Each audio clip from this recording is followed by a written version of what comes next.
Good morning, everybody. Happy Wednesday. I think it's the 17th. I start these out with like trying to remember what day it is. Yeah, it's the 17th. Welcome. Thank you so much for your patience with me last week. I kind of messed up my own schedule. Um, but I am happy to be here with you today from my living room in Franklin, Tennessee, where I now reside. Um, so I've been here for 2 weeks. It feels like I've been here a month, just because I've been so busy both unpacking and just trying to orient myself to a new place to live and just new everything, right? So it's 11 a.m. here. What time is it where you are? I know people are logging onto this from all over the place. So if you would, of course, to begin, if you would just let me know that you're here by putting a comment in the comment section. That would be awesome. Hello, Yvonne. Hi, Emily. Thank you so much for being here. So we're going to talk about audition tips and tricks today, which I'm kind of excited about. These are seemingly, minor things, but they make a really big difference in how your audition really comes across when it's heard by casting and your agents and all of that. And, those things leave a lasting impression, and you always want to put yourself in the best light when you're sending off, a recording. So, and, I a lot of these things are like, they are, they just by virtue of time and having done this for so long. And, I've had a home studio since 2006. And so these are things that I have learned over time and now are kind of natural to me. And I don't really think about them. And so when I offer up sort of a tip, I kind of go, oh, I guess that's a thing. Like that's something people should know. So I'm happy to be able to share some of these things. And I did ask a couple of my colleagues, what they would share if they could. So I have some of those for you too.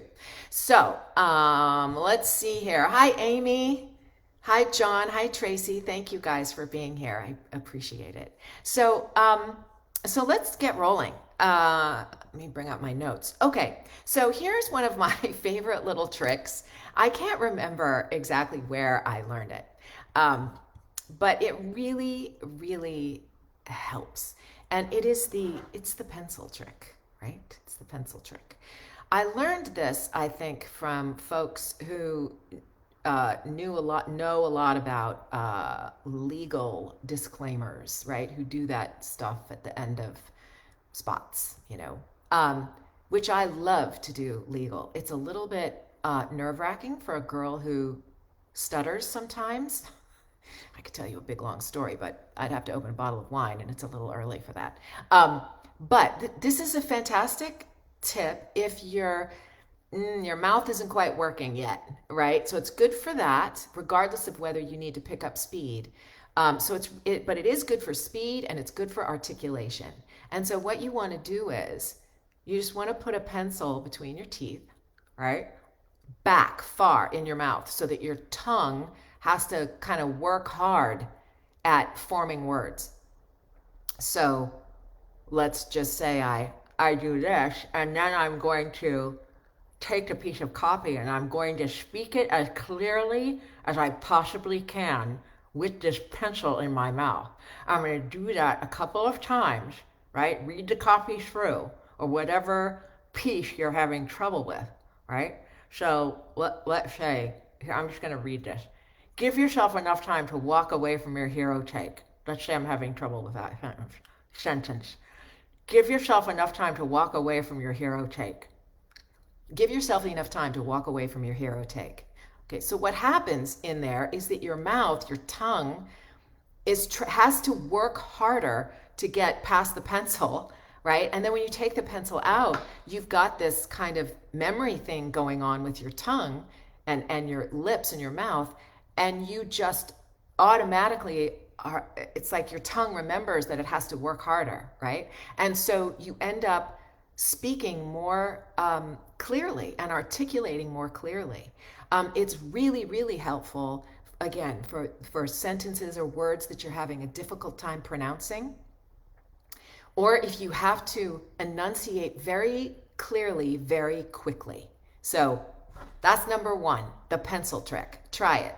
A lot of people, they say they'll use a cork or something like this, and they put it in their mouth like this. I don't find that helpful.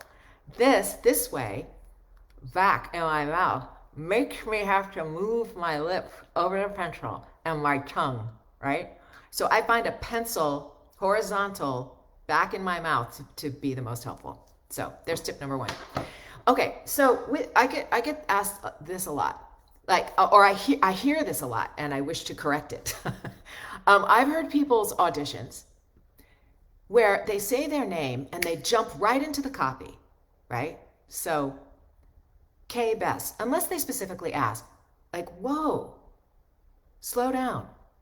Like, the person listening to your audition needs to register your name. They need to hear it. Like, if I say K Bess, I want to give them a second.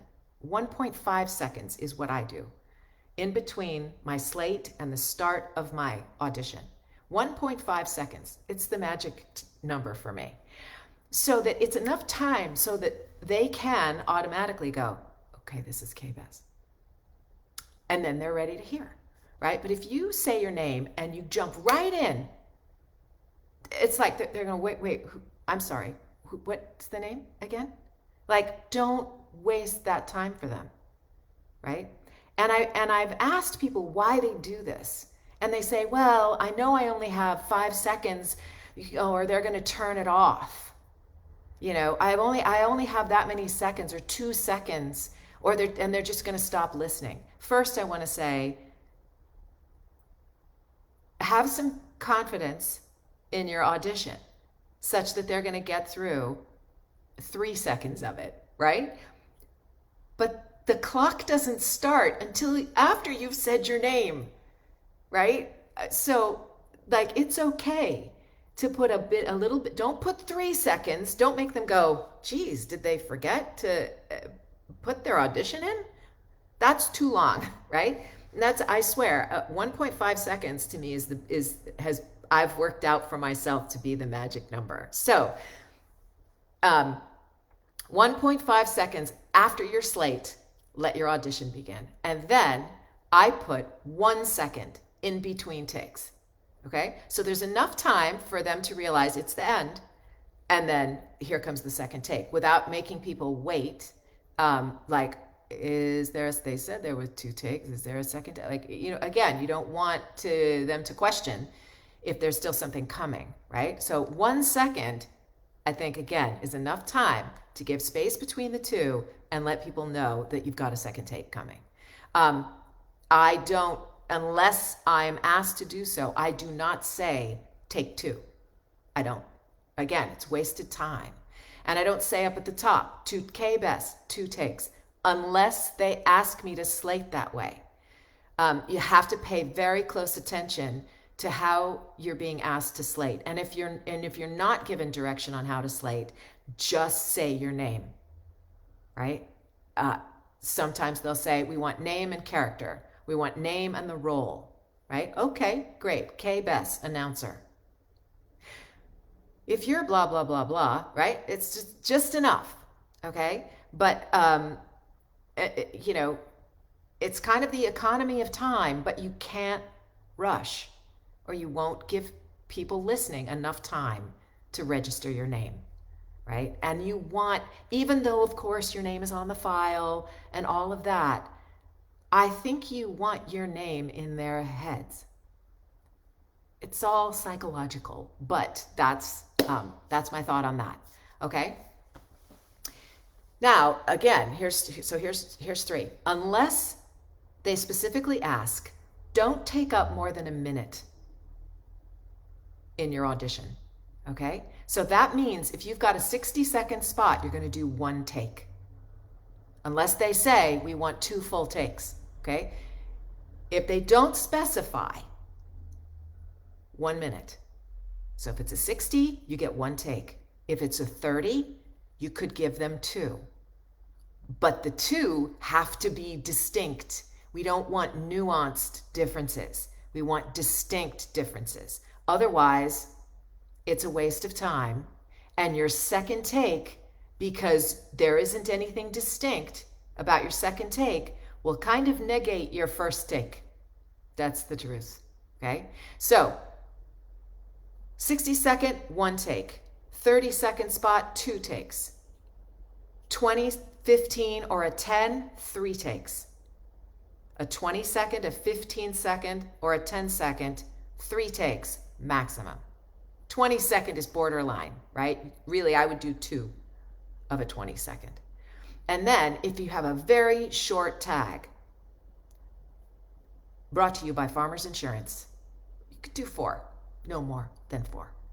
Again, this is all if they don't specify. But the rule for me is don't take up more than a minute. That's enough. That's enough.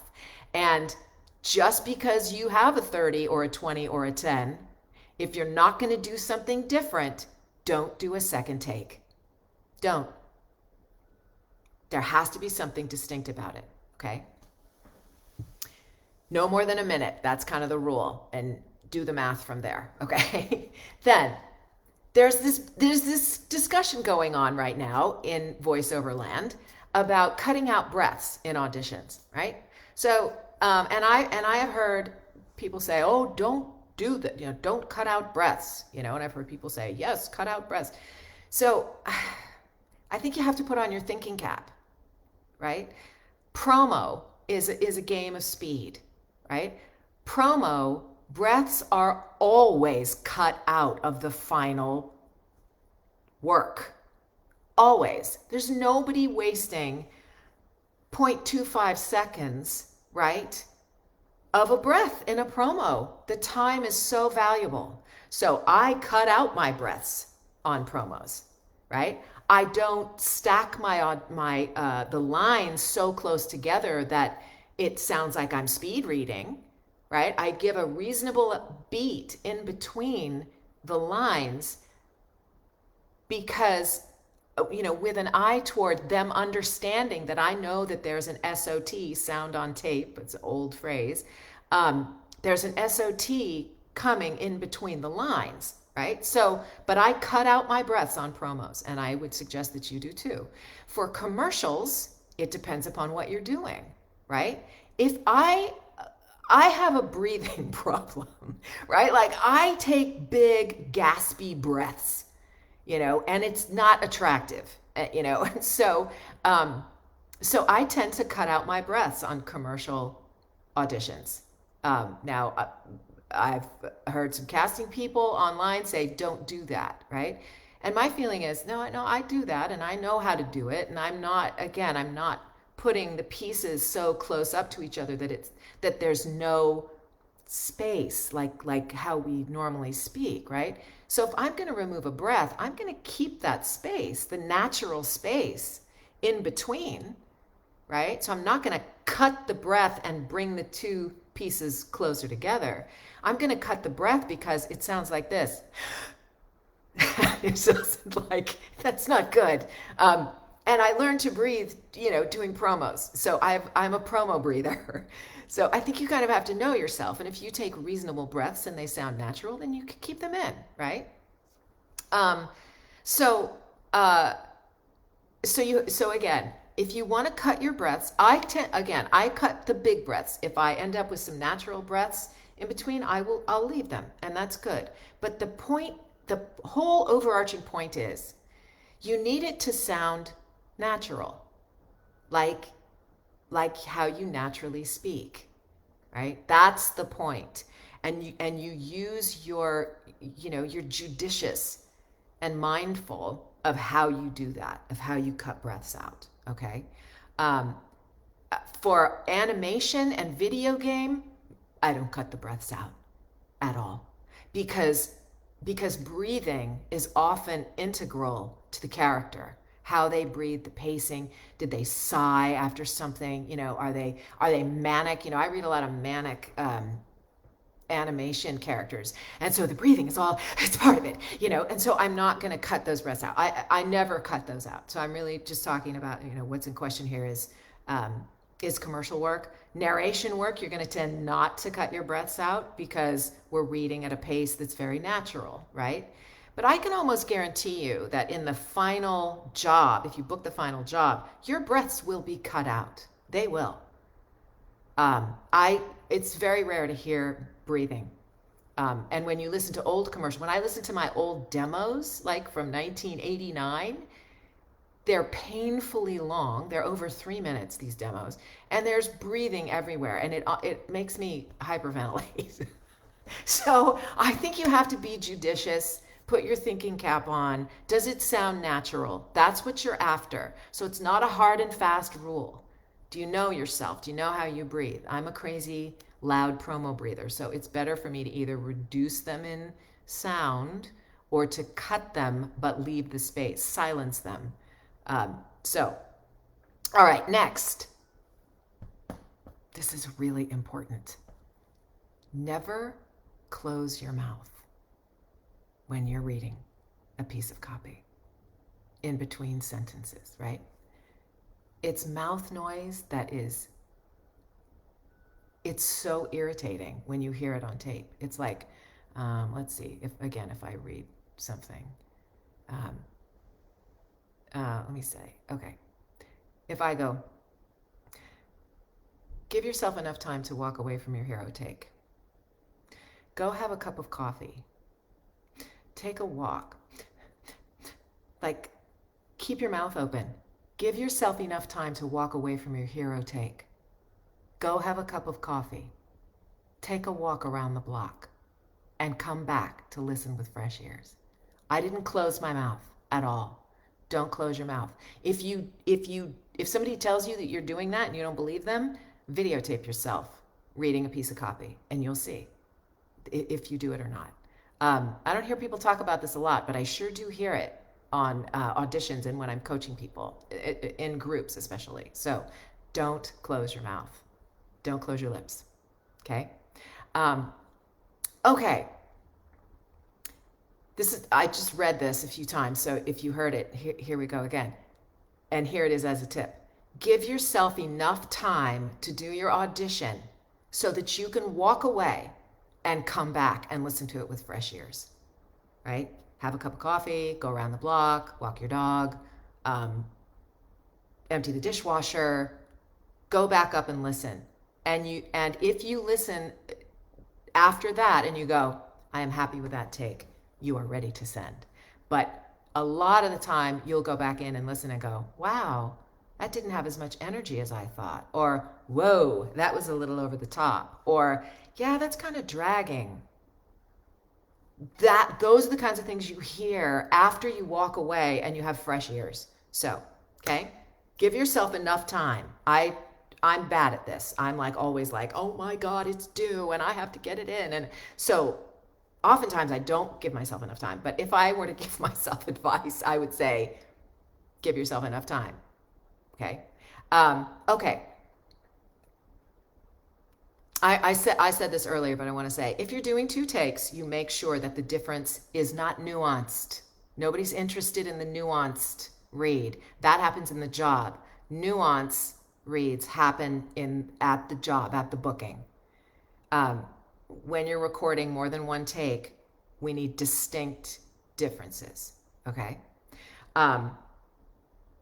Okay. So here are I think it's my last 2. I just got an audition this week from a really big brand, national, big ass brand, huge, fast food, competitor of McDonald's, right? The rate is, well, it used to be union, this company used to be union. It's now non-union.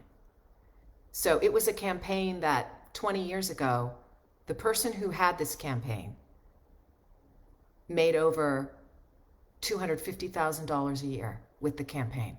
right? Because it's spot after spot after spot. It's market after market after market. It's TV, it's radio, it's everywhere, right? This job came up, big name. This job came up. It held exclusivity for fast food. And it was 1 year, and it was, it might have been, I think it was $2,500. So here's what I want to say to you, okay? Do not be fooled by big brand names that pay crap, right? Just because they are household names and it's a name that you want on your resume, okay? That rate is treating voice actors like dirt, right? So don't be fooled. Don't be lulled into like, well, I want that on my reel. They're treating you like crap, and you don't deserve it. You deserve better pay.